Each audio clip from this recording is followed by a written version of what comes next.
Assalamualaikum warahmatullahi wabarakatuh. Perkenalkan, nama saya Hanifah Sri Utami dari kelas 4A2 kelompok 2.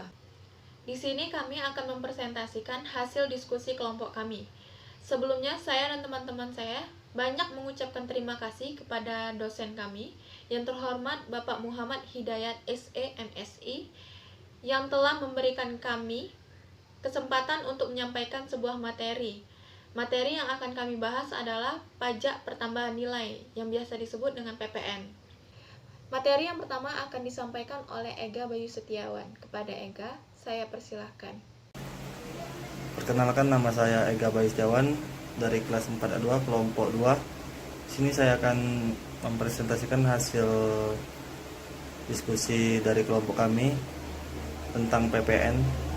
Yang pertama itu PPN adalah pajak objektif. Pajak objektif, satu, timbulnya kewajiban pajak sangat ditentukan oleh adanya wajib pajak. Yang kedua, kondisi subjektif pajak tidak relevan. Yang ketiga, tidak memperhatikan azas keadilan pemungutan pajak. Subjek pajak itu ialah konsumen.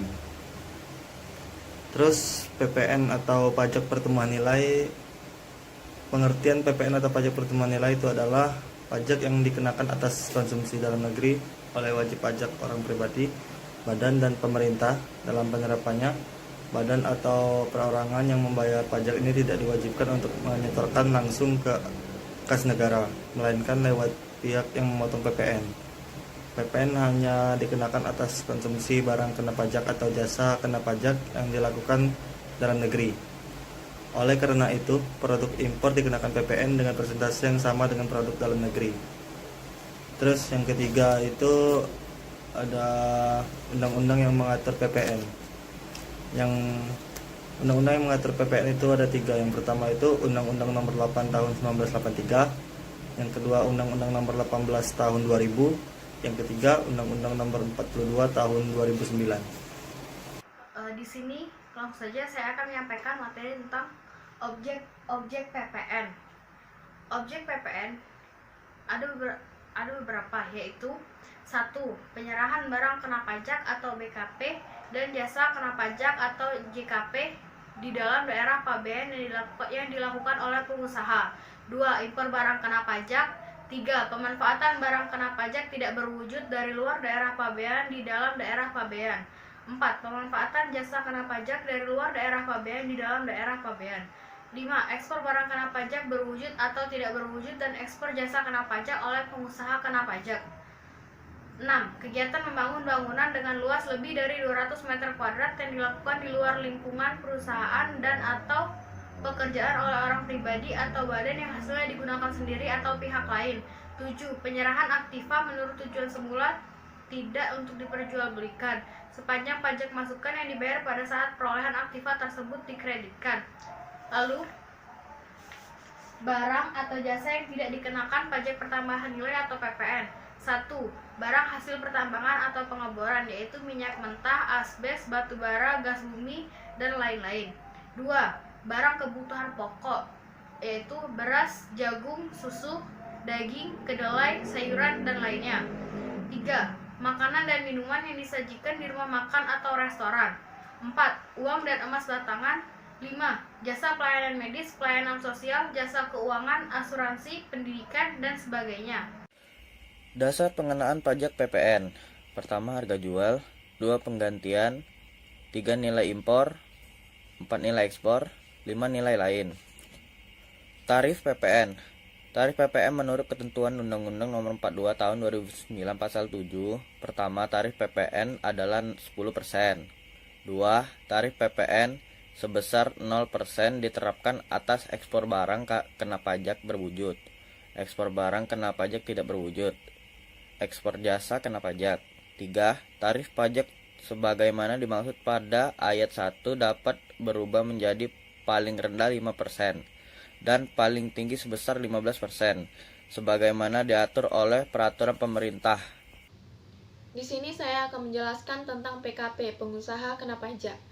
Dalam perhitungan PPN yang disetor oleh PKP, pengusaha kena pajak adalah ada 2, yaitu pajak keluaran dan pajak masukan. 1. Pajak keluaran, PPN yang dipungut ketika PKP menjual produknya. 2. Pajak masukan, PPN yang dibayar ketika PKP membeli, memperoleh, atau membuat produknya. Selanjutnya, karakteristik PPN. Yang pertama, pajak tidak langsung. PPN adalah pajak tidak langsung, artinya beban pajak dilimpahkan kepada orang lain atau pedagang yang bukan penanggung pajak. Penanggung pajak adalah konsumen akhir, tidak menyetorkan langsung pajak yang ia tanggung, sehingga pemikul beban wajib pajak dan penyetor pajak ke DJP atau pemungut adalah pihak yang berbeda. Yang kedua, pajak objektif. Disebut pajak objektif karena penekanannya mula-mula kepada objeknya terlebih dahulu, baru kemudian subjeknya. Siapapun itu akan dikenakan PPN selama mereka mengkonsumsi barang kena pajak atau jasa kena pajak di dalam daerah pabean. Yang ketiga adalah multi-stake tax, artinya dikenakan pada setiap mata rantai jalur produksi dan jalur distribusi, mulai dari pertama kali setelah diproduksi hingga ke tangan konsumen akhir. Yang keempat merupakan pajak atas konsumsi. PPN dibebankan kepada konsumen atau orang yang membeli barang kena pajak dan tidak untuk dijual kembali. Artinya, yang memiliki tanggung jawab membayar beban pajak ini adalah konsumen akhir. Yang kelima ada penggunaan tarif tunggal pajak pertambahan nilai atau biasa disebut PPN, memiliki tarif sebesar 10% dari nilai transaksi. Untuk tarif ekspor itu biaya tarifnya adalah 0%. PPN yang selanjutnya adalah PPN adalah pajak atas konsumsi barang kena pajak, jasa kena pajak di dalam negeri. Materi selanjutnya akan disampaikan oleh teman saya Saka Palwaguna. Kepada Saka saya persilakan. Nama saya Saka Palwaguna dari kelas 4A2 dan kelompok 2. Saya akan menjelaskan tentang rumus dan cara perhitungan PPN. Perhitungan PPN yang terutang dilakukan dengan cara mengalihkan tarif pajak dengan dasar pengenaan pajak atau DPP. Proses perhitungan tersebut dapat diilustrasikan sebagai berikut. PPN sama dengan tarif PPN dikali dasar pengenaan pajak DPP. Tarif PPN-nya sebesar 10%. Contoh kasus sebagai berikut. Seorang PKP bernama Gaby menjual tunai barang kena pajak dengan harga jual 25 juta. Perhitungannya, PPN yang terutangnya sama dengan 10% dikali 25 juta sama dengan 2.500.000. PPN sebesar 2.500.000 tersebut merupakan pajak keluaran yang dipungut oleh pengusaha kena pajak. Selanjutnya, PPN dikenakan atas nilai tambah.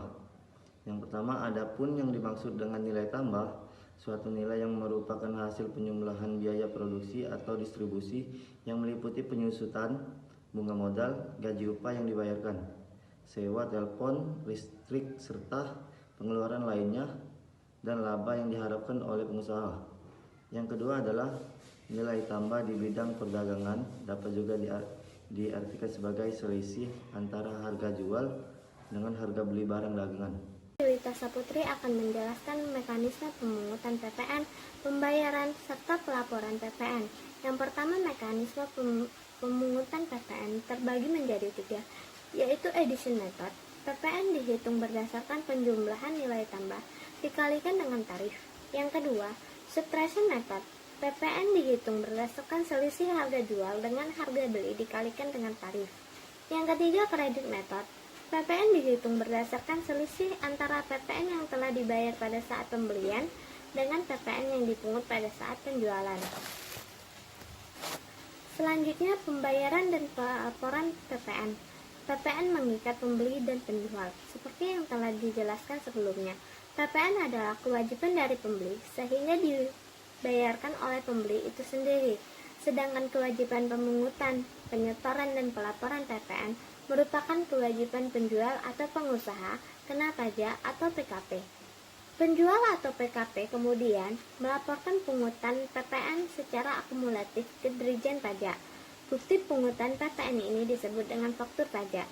Di dalam sebuah faktur pajak dicantumkan beberapa hal seperti nama, alamat, barang atau jasa yang dibeli, NPWP, dan lain-lain. Penjual wajib melaporkan faktur pajak paling lambat pada akhir bulan terjadinya transaksi. Sekian dari presentasi kami. Bila ada salah, kami mohon maaf. Kepada Allah kami mohon ampun. Wabillahi taufik wal hidayah. Wassalamualaikum warahmatullahi wabarakatuh.